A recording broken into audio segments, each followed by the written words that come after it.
Hey, deserving listeners, it's time to continue our journey with Stephanie and Erika on 90 Day Fiancé before the 90 days. My name is Dr. Kirk Honda, and I live in Seattle, and I have a podcast and a YouTube channel. And I'm also a couples therapist and a professor in marriage and family therapy. Let's get to the show. Thank you. But tonight, we're going to a party at her friend's house, and I'm really nervous to meet them because she's hooked up with some of them. But I'm really trying to push my boundaries in order to show her that I do love her. So knowing what we know about Stephanie, that doesn't bode well. I hear this a lot from people who are out there when you email me when we're on the Q&A. If you haven't joined me on the Q&A, join me on Thursdays, 2 o'clock Seattle time, where I will hear these very frequent phrases like, how do I cope with, how do I get over, how do I let go, how do I push past, and that's what Stephanie's kind of doing right now. In Alcoholics Anonymous, we call this white knuckling, meaning that you're just going to grab on tight, and you're going to hold on. Maybe it's like a steering wheel or something, but it's this notion that I'm just going to put in so much effort that I'm going to overcome it. And that's not usually how things work. People will email me and they'll say, I had a breakup a year and a half ago and I'm still not over it. How do I get over it? Well, it's kind of like white knuckling it. You're saying, I'm just going to get over it. I'm just going to put in effort and I'm just going to get over it. That's just not possible. Our emotions don't work that way. Now, it's natural for people to have these notions that they can get over it. It's natural for Stephanie to have this notion that if she just has the willpower, she can push past whatever issues she has and everything will be okay. Because as Stephanie says, she wants to prove to Erika that she loves her. That doesn't work for a lot of reasons. It's a fantasy. Now, why do people have that fantasy? Well, one culture tells us that that's what, the song, let it go, let it go. And it's this notion that you can just let stuff go. You just forgive and forget and you just move on. And forgiveness and I guess trying to let go can help a little bit. But if that doesn't work, which it often doesn't, trying to let go after that, repeatedly trying to let go and push past and get over and stop dwelling is not healthy and will probably not work. Now, so the culture tells us that that's what we're supposed to do. And if we can't let go, there's something wrong with us. We're dwelling on it. We're choosing to dwell on it. That's not usually the case. So one, culture is telling us that. Two, when we don't have any other way to cope, then that's all we got.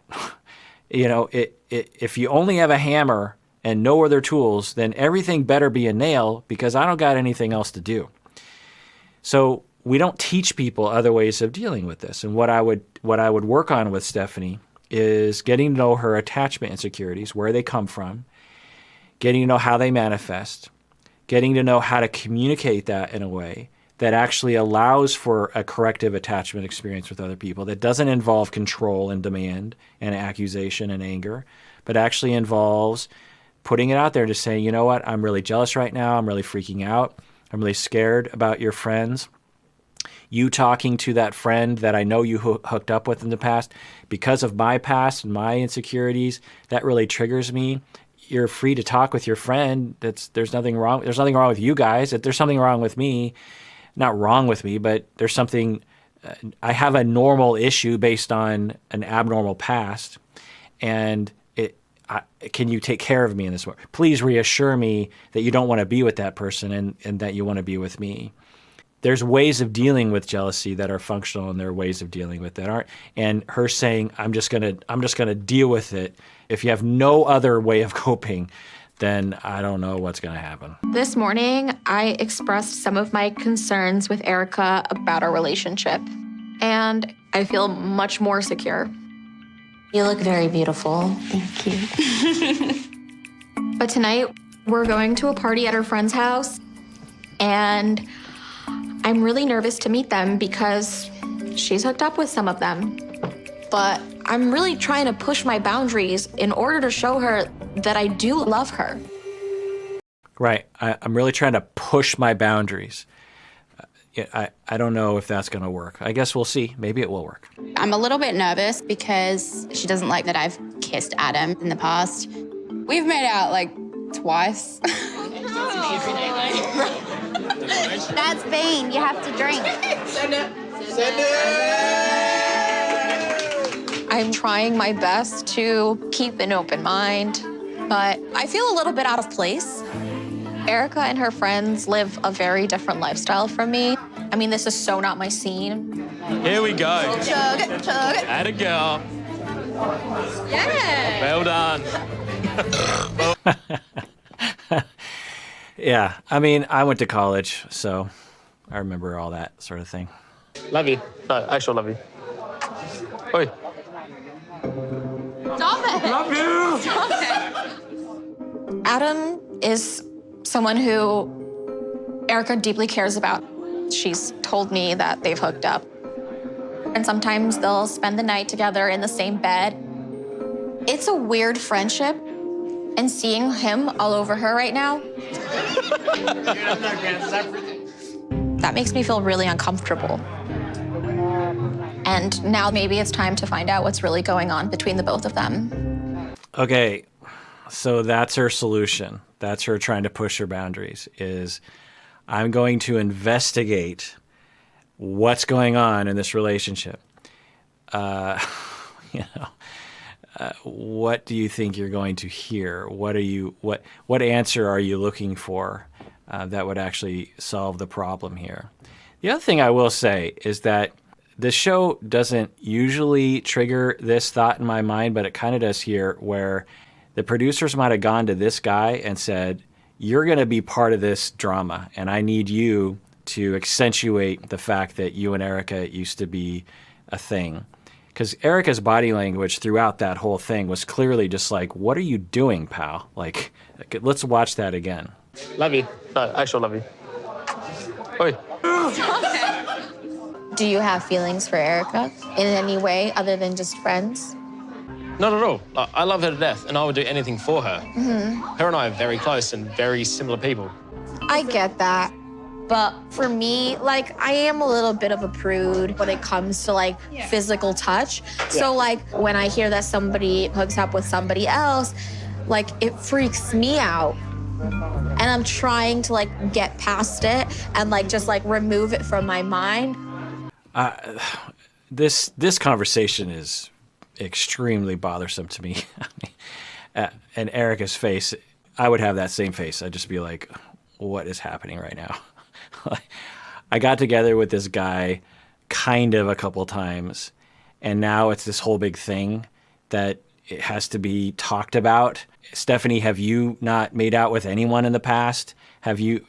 What's going on here? Why is this having to be a conversation? What does his feelings have anything to do? How is that even your business? What if he was in love with me? It doesn't matter. Like, I want to be with you, Stephanie. I don't want to be with him. I've told you that. So, this whole conversation is very strange. But then you hear Stephanie say, I'm trying to move. Let's hear what she said again. I forget exactly the word. Physical touch. So, like, when I hear that somebody hooks up with somebody else, like, it freaks me out. And I'm trying to, like, get past it and, like, just, like, remove it from my mind. Right. I'm trying to get past it. Did I not say that phrase earlier? I'm trying not to dwell on it. I'm trying to get past it. I'm trying to let it go. I'm trying to, you even said, I'm trying to remove it from my mind. It's not going to work. You're not going to be able, the more you try to remove something from your mind, the more it sticks.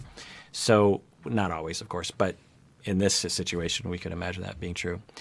So, without any other way of coping, I don't know how this is going to go. Erika, what's going on? I'm just sick of the jealousy thing coming up, like, over and over again. I'm trying to bring you here to have fun with my friends, and instantly you just bring something up that we've been fighting about all week. Oh my God, why are you so mad that I asked the question? Because every single day you've had an issue with something I've done. Okay, so as I often say, there comes a point in a conversation, in a fight, where you cross a line and it's no longer helping. And they've definitely crossed that line. They're both now just trying to win an argument or hurt each other or not listen to each other. This doesn't bode well. Have they fought every single day? with me through my insecurities and my issues. But when I like ask a simple question to somebody, Because you don't want to work on any of those issues. You're just like, I just like did. We just talked to Adam about our issues. I'm trying to figure this guy out. If you met somebody and they told you, oh, hey, this is my best friend, but we've hooked up a few times, wouldn't you be weirded out by that? Wouldn't that be strange? Wouldn't you ask questions? I'm here for 3 weeks. Yikes. So I will say that there is nothing wrong with Stephanie having feelings. There's nothing wrong with her being insecure. There's nothing wrong with her being afraid. There's nothing wrong with her being triggered. There's nothing wrong with her being curious. But she seems extremely rigid in how she perceives her entitlement to that or her solution to that. So according to her, she's completely in the right that it's okay for her to interrogate this guy, and that's her working on her issues, which I guess kind of makes sense because she's just trying to find out if that's a threat. And then when he said, no, I'm not interested in her right now, and then later on he reveals on camera that they have a ton of chemistry, so I don't know if he's being entirely truthful to Stephanie's face. But obviously for Erika, she's just like, can't we just have fun? Can't we just have one day without this coming up? Because from Erika, let's just look at Erika's behavior. If we are to believe her, which I think she's a credible person, that Erika went, at a certain point in online dating with Stephanie, Erika has been with no one else. She hasn't thought about anyone else. She hasn't been entangled with anyone else. She's only been about Stephanie. Stephanie comes to Australia, and the whole time, Stephanie is just making Erika feel like she is a cheater and that she can't be trusted. And Erika's face just says it all. She's just like, I give up. Like, what else am I supposed to be doing here? I'm trying to figure this whole thing out because this is weird to me. And you're getting upset at me. Yes, I'm trying to get comfortable. I'm trying to figure this all out, okay? So you heard, this is worse than I thought it was going to go, actually, because now she's making a scene.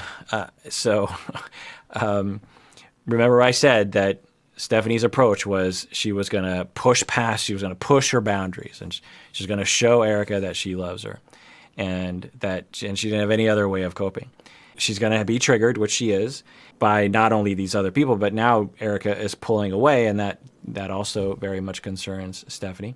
And so her way of coping with that is to just, control someone else's mind and try to convince them of your position, which obviously is not going really well. So let's rewind and watch that again. I just did. We just talked to Adam about our issues. I'm trying to figure this guy out. If you met somebody and they told you, oh, hey, this is my best friend, but we've hooked up a few times, wouldn't you be weirded out by that? Wouldn't that be strange? Wouldn't you ask questions? I'm here for 3 weeks. I'm trying to figure this whole thing out because this is weird to me. And you're getting upset at me. Yes, I'm trying to get comfortable. I'm trying to figure this all out, okay? Tomorrow, don't say that you haven't yelled at me, because you are right now. When I'm trying to talk to you like an adult about this, I'm not fucking deal. No, I'm not. So this is the pattern. Erika gets up and walks off. I don't know if people would say that Erika isn't justified in walking off, but we see these habitual patterns in these couples, and this doesn't bode well. It didn't bode well the first time. It didn't bode well the second time. It didn't bode well the third time. And I think what we're seeing as it escalates is Stephanie's almost quicker to react, and Erika is quicker to become downtrodden and walk off. So it just seems to be getting worse and worse each time. This is ridiculous. I asked Erika's friend Adam about the nature of their relationship. And now she's pretty upset because she thinks I'm being rude to her friends. I'm done. So why would you ask Adam about the nature of relationship? Why wouldn't you just ask Erika about the nature of the relationship and believe Erika, since Erika has given no indication that she is an untrustworthy person? That wasn't my intention. But I can't express my feelings without her storming off. I've heard that so many times. You don't let me express my feelings. Now, I understand where that comes from, and I'm not going to discount that. When I have couples that say that, which they often do, I don't say, you're wrong, but I think they're wrong. So that's what it feels like. It feels like, from Stephanie's perspective, I was just expressing my feelings. Can't I express my feelings? You don't allow me to express my feelings. You don't allow me to be who I am. That's how it feels. That's the common way it'll feel to people, which is okay that it feels that way. That's usually not how outsiders, in particular your partner, will view it. They won't view it like, you know what? I'm not going to let my girlfriend have her feelings. That's not what Erika didn't wake up in the morning and say, today I'm not going to allow Stephanie to have her feelings. What Erika was doing was trying to defend herself and also feeling very attacked and yelled at and disrespected and hurt and scared of, like, is this how it's always going to go? So Erika was reacting and kind of shutting down the conversation and walking away because she felt attacked, she felt disrespected, she felt demoralized by this negativity. But to Stephanie, her narrative is, I'm not allowed to have my feelings.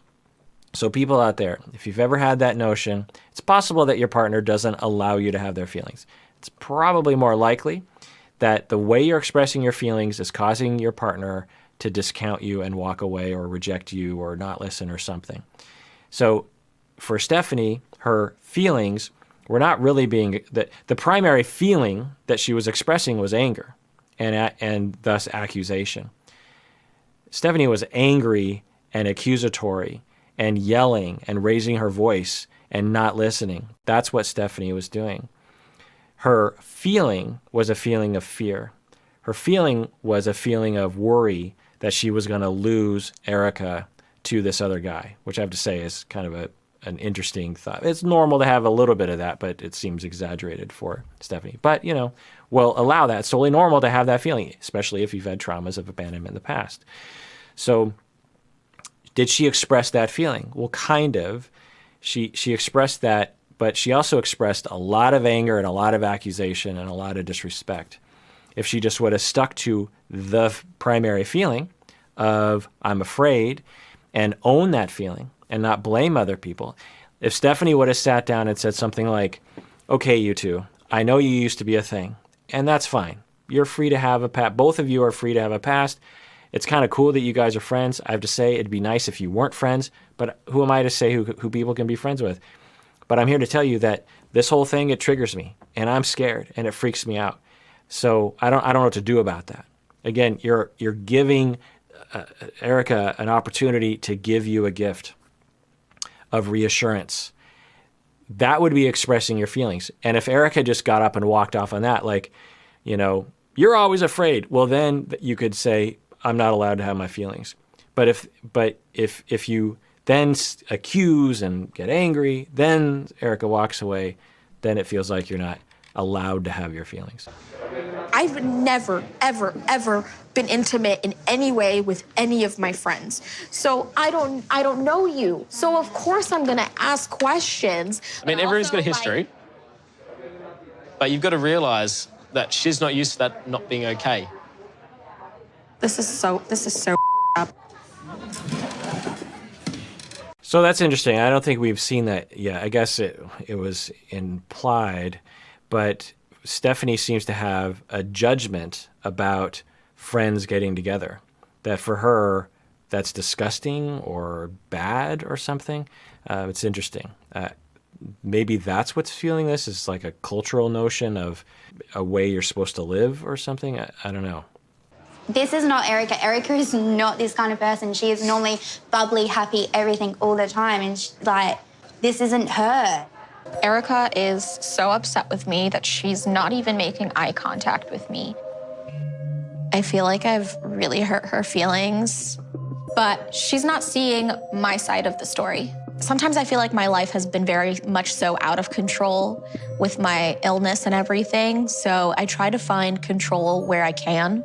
If I can control a situation, there's a less likelihood of me getting hurt. So I'll take her word for that that's a factor, because I've never been through something like that before. The kind of illness that she has, I believe it's an autoimmune issue of some sort, where she could die at any moment from any kind of infection, and the coronavirus has let us realize her world that she's been in for a long time. So I'll take her word for that is a factor, and that her lack of control, her feelings of lack of control in her medical life makes her want to control a lot of other aspects of her life. I'll take her word for that.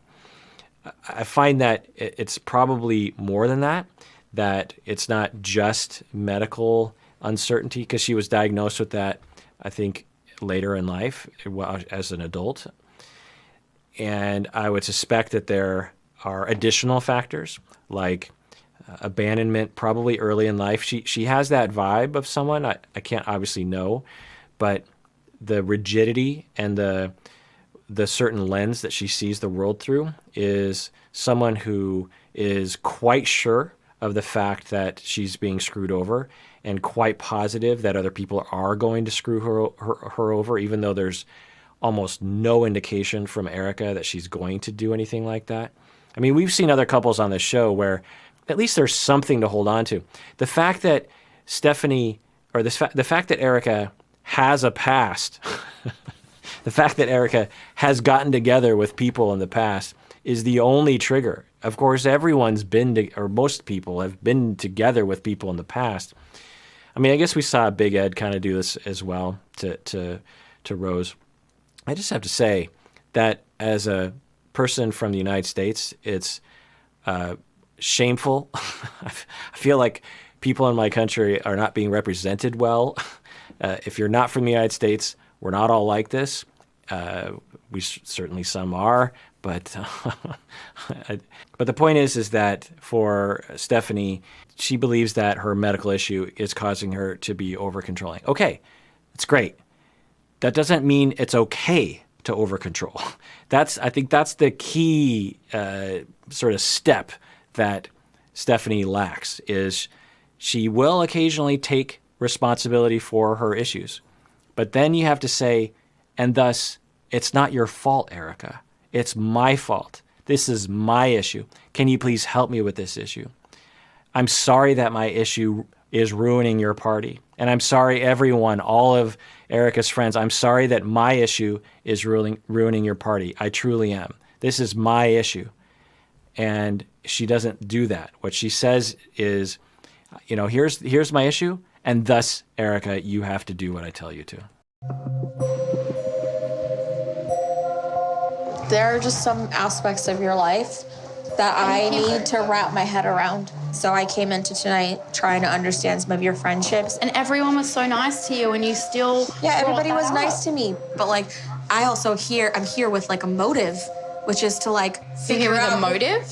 Yes. You came to meet my friends with a motive? Absolutely. Absolutely, I came here with a freaking motive. I need to figure out who these people. I have 3 weeks, and now I'm. Yeah.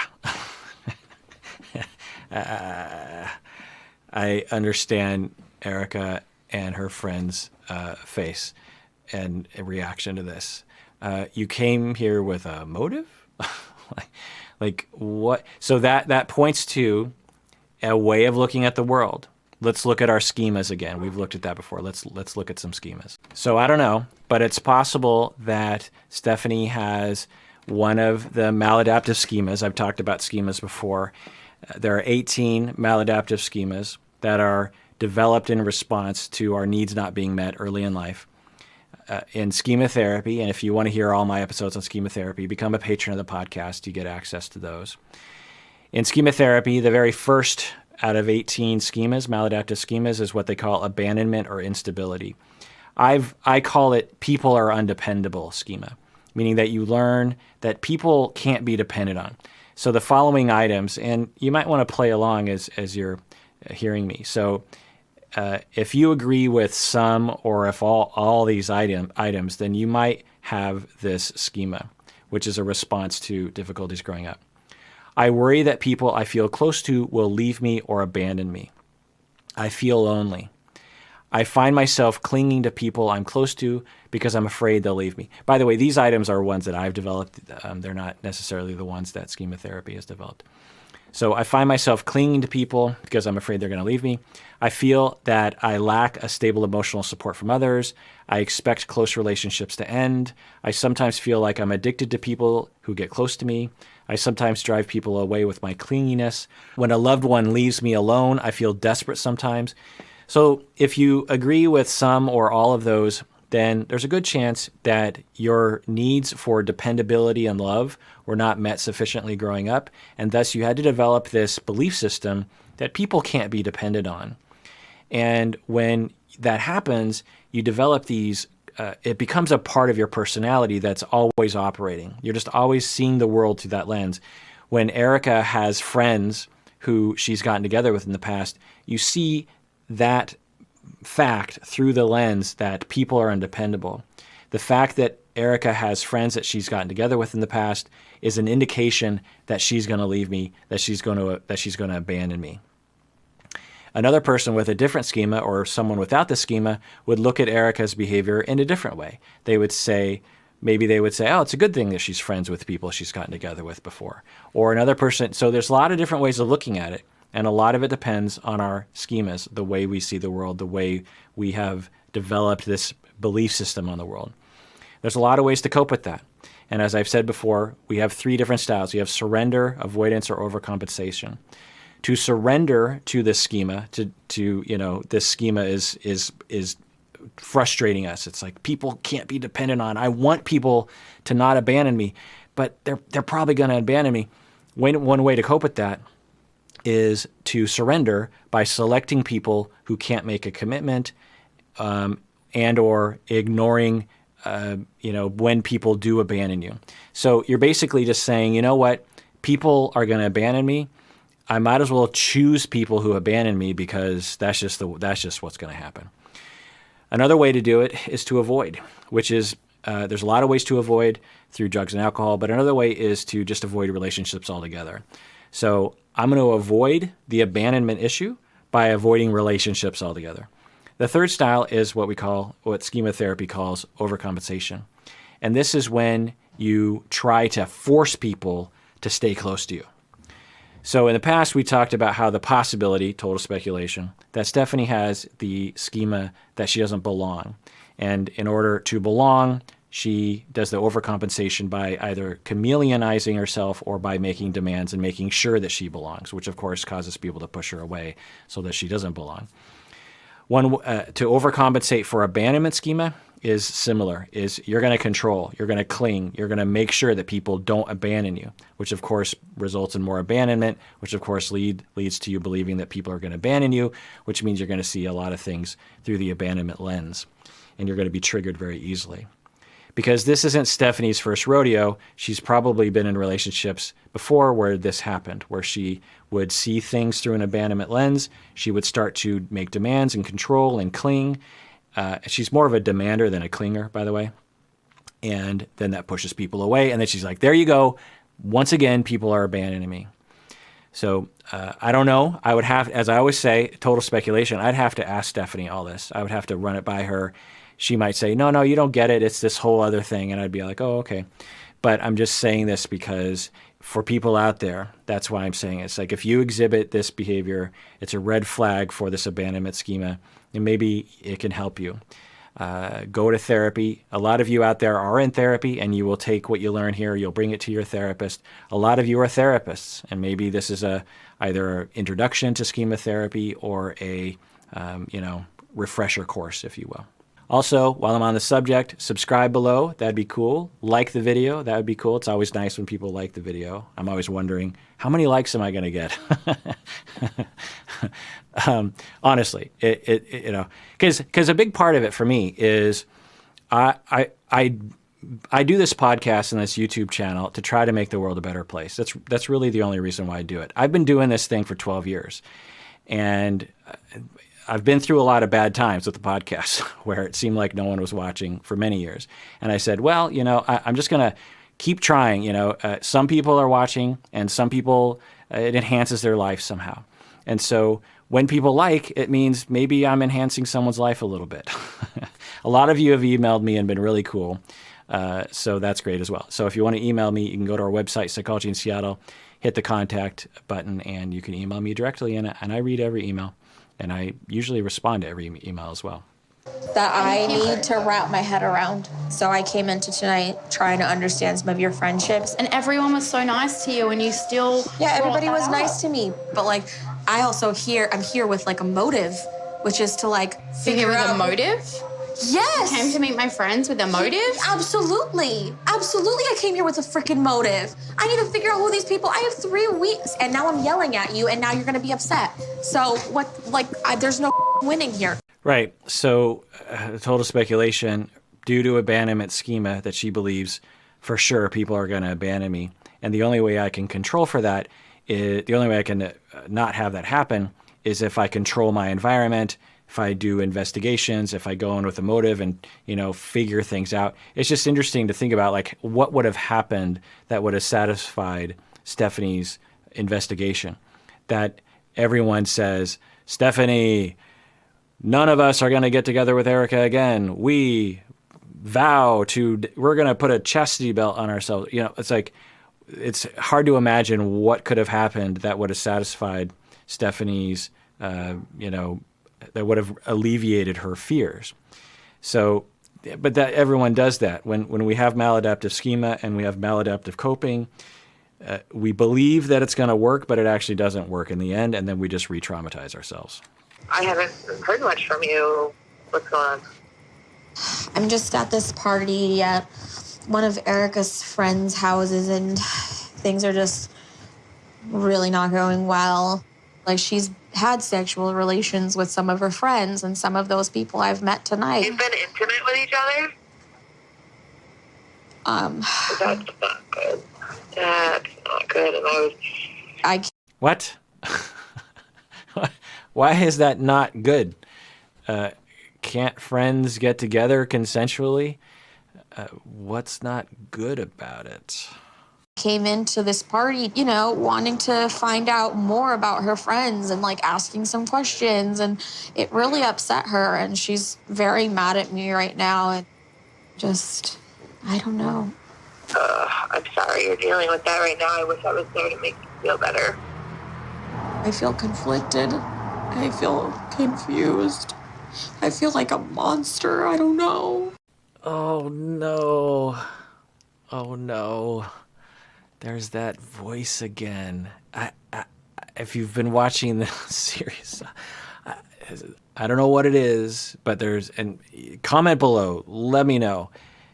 What she's doing right here, it just doesn't feel genuine, And the accusation would be, as I always say, is, oh, she's fake. There's something wrong with her. She's a manipulator. I think more likely so I don't know if this is drummed up crying or exaggerated crying or, expressive-y crying. I don't know if it is. Maybe this is how she really cries. People express emotions a lot of different ways. I know that very, very well. My dog is barking at the dog next door. Actually, there's chickens next door that my dog has probably spotted. Anyway, or a squirrel, or a rabbit. We have a lot of bunnies in our neighborhood these days. I don't know what happened, but just a ton of bunnies in my neighborhood. Anyway, so I don't know if this is exaggerated crying or not, but if it was, a lot of people say, she's fake. More likely, what I'm thinking is happening is that she doesn't feel, let's just go with this speculation of this abandonment trauma, which of course I have no idea. Well, if you feel like people are going to abandon you, and you often get into these scenarios where you feel like you're the bad guy and you've pushed people away, one of the ways that you might be able to get people to have sympathy for you and to kind of have people come to you is to cry, is to express vulnerability. Because, when you express vulnerability, people care and they come to your aid. And maybe that's what she does. Maybe she has this mode she goes into where she's like, I'll do this expression and it'll suck people in. The other thing I'll say is that it's possible that she really deep down has all the sad feelings that you would have when one cries, but she has trouble actually crying physically. And so she is trying to facially and verbally and voice timbre express a feeling that's really happening. So even if the expression is kind of odd, it might not mean that she doesn't have the, it doesn't necessarily mean that she doesn't have the feeling. But it really is cringy to me to watch. And maybe that's just, am I the only one? Because let's watch it again. I'm sorry you're dealing with that right now. I wish I was there to make you feel better. I feel conflicted. I feel confused. I feel like a monster. I don't know. So I just kind of want to just remove myself from all of this and just leave her alone. I just want to go home now because I feel like this has gone so badly. So you people out there that have kids, you've probably seen your kids do this kind of thing before, where, they're not exactly crying from the heart. You can tell. You can tell when your kid is, really crying and when they're drumming up crying, right? And I just have to say, it just has that feeling. I want to be respectful to Stephanie. A lot of times you people out there will, tweet this or Instagram this directly to these people, and then they know about it and they watch me yammer on about them, and then they email me. Ash reached out to me. People Love is Blind reached out to me. And when I first started these videos, I was like, no one's going to watch. 2, these stars are mega stars. They're never going to see these videos. So I always just have to think, my God, what if Stephanie were to listen to me talk? And I just want to be very clear that I really just don't know. And maybe this is how she cries. If this is drummed up crying, I'm also not discounting where she's coming from. She's being filmed. Maybe she's predicting, oh my God, I'm the bad guy. Eric, at the end of this season, everyone's going to love Erika in the world and everyone's going to hate me. How do I salvage this? She's young. She doesn't have a lot of people there to help her. Maybe she's like, well, if I drum up crying, maybe it'll help. Maybe the editors are piecing this together in a way that makes her look really bad. I don't know. I'd love to hear from Stephanie about this. But I just have to say, there's just something a little odd about it. Let's watch it again. I feel conflicted. I feel confused. I feel like a monster. I don't know. So I just kind of want to just remove myself from all of this and just leave her alone. I just want to go home now because I feel like this has gone so badly. Give Erika a little bit of time to cool off and then try and talk to her. Just try and stay calm. Just don't get yourself too worked up. Okay. Bye. Okay, bye. So I will say that the friend did a great job. A lot of times these friends aren't so great, and I thought that was a good friend. She heard her, she listened, she was, she just heard, and she said, hey, just go home, sleep it off. It seems like, there's not much to do left with this situation. So, good friend. I came here thinking Erika was the person that I was going to spend the rest of my life with. She would be the person that would understand my illness and make me feel more comfortable coming out to my family. Now, after all of this, I'm kind of realizing how much I still don't know about her. And I don't see how we are going to make any sort of commitment by the end of this 3 weeks. I'm not even sure if I want this relationship anymore. Yeah, it's hard to imagine this relationship going beyond this point unless there's a major change in the way that they interact with each other and a major change in the way that Stephanie understands her own triggers and deals with them. I can't imagine either one of these people being motivated to continue. All right, well, that does it for that episode of Psychology in Seattle. Thanks for joining me out there. Please take care of yourself because you deserve it. You really, really do.